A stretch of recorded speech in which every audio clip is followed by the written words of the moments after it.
Assalamualaikum warahmatullahi wabarakatuh. Perkenalkan, nama saya Vita Wardarini. Saya dari Prodi PIAUD kelas 2B. Di sini saya akan membuat video untuk memenuhi tugas mata kuliah Tafsir Tarbawi yang diampu oleh Bapak Fikri Farihin MPD. Saya akan memaparkan tentang pendekatan dan metode belajar berdasarkan tafsir surat dalam Al-Quran. Yang pertama, Quran Surat Al-Ma'idah ayat 67. Dalam surat ini Allah memerintahkan Rasulullah untuk menyampaikan risalahnya kepada seluruh umat manusia tanpa terkecuali. Risalah tersebut harus disampaikan tanpa dikurangi ataupun ditutup-tutupi. Tugas ini begitu berat bagi Nabi. Beliau khawatir umatnya mendustakan dan mencacinya. Namun Allah Subhanahu wa Ta'ala berfirman menjamin keselamatan Nabi Muhammad SAW.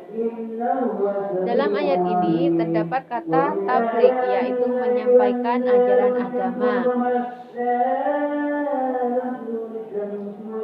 Ini berarti bahwa guru harus menyampaikan ilmunya kepada siswanya sesuai kadar kemampuannya. Tidak boleh ada materi-materi yang seharusnya disampaikan tetapi tidak disampaikan.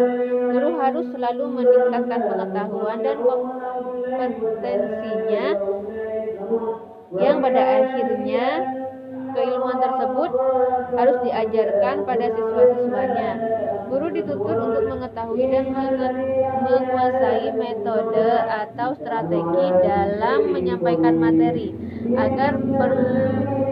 agar pemahaman siswa tercipta dengan baik.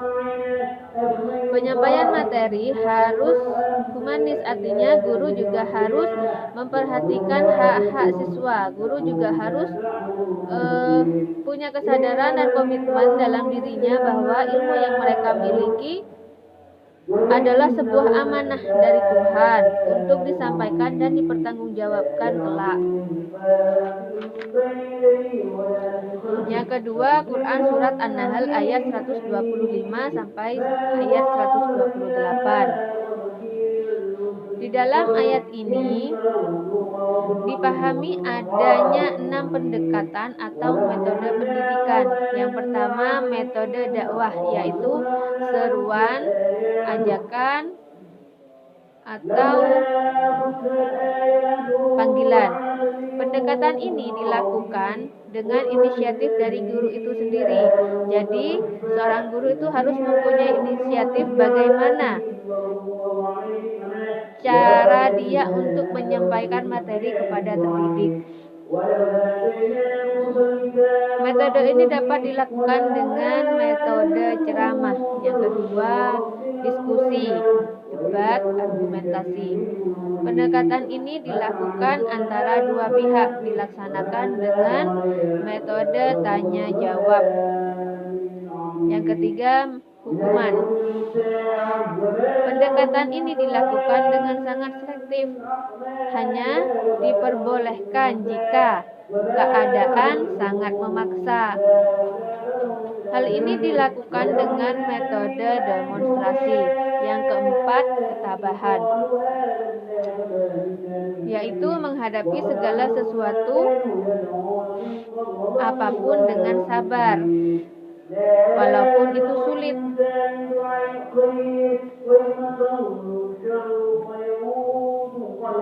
Yang kelima, tidak cepat putus asa dalam menghadapi tantangan. Begitu beratnya tantangan, seperti apapun beratnya tantangan, kita harus tetap bersabar, kita harus tetap berjuang, kita harus tetap kuat. Kita tidak boleh tidak boleh berputus asa. Yang keenam, tidak cepat kesal, reaktif dan buta. Yang ketiga, Quran Surat Ibrahim ayat 24 sampai 27. Dalam ayat ini menjelaskan bahwa di antara metode pendidikan ialah yang pertama, pemberian contoh. Pemberian contoh di sini akan lebih menimbulkan kesan dan pengaruh yang mendalam pada jiwa terdidik. Contoh yang memberikan kesan dan pengaruh mendalam pada jiwa terdidik ialah kata-kata atau nasihat yang baik. Kata-kata itu harus dipraktekkan oleh pendidik agar pesan jelas dan tegas itu dapat diterima oleh hati terdidik. Jadi seorang guru itu haruslah bisa menjadi contoh bagi terdidik. Kata-kata nasihat yang buruk akan menimbulkan kegonjangan dalam hati terdidik karena tidak sesuai dengan hati nuraninya dan bertabrakan dengan kenyataan di dalam masyarakat. Metode yang dapat digunakan yaitu metode demonstrasi, metode pemberian tugas, sosiodrama, kerja kelompok, dan sebagainya.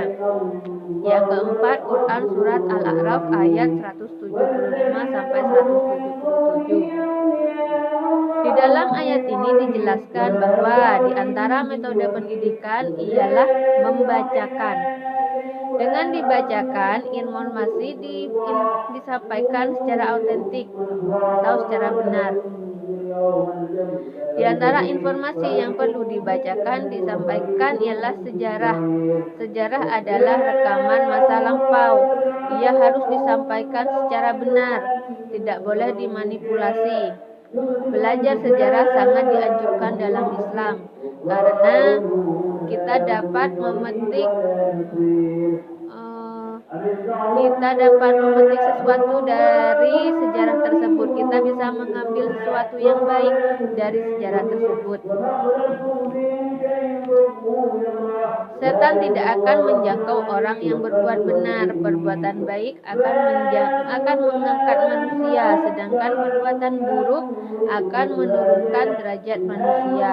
Perbuatan dosa merupakan jejak setan yang menjadi media bagi setan untuk menguasai manusia. Derajat manusia terletak pada perbuatan baiknya. Metodenya antara lain demonstrasi dan tanya jawab. Demikian pemaparan dari saya, kurang lebihnya saya mohon maaf. Wassalamualaikum warahmatullahi wabarakatuh.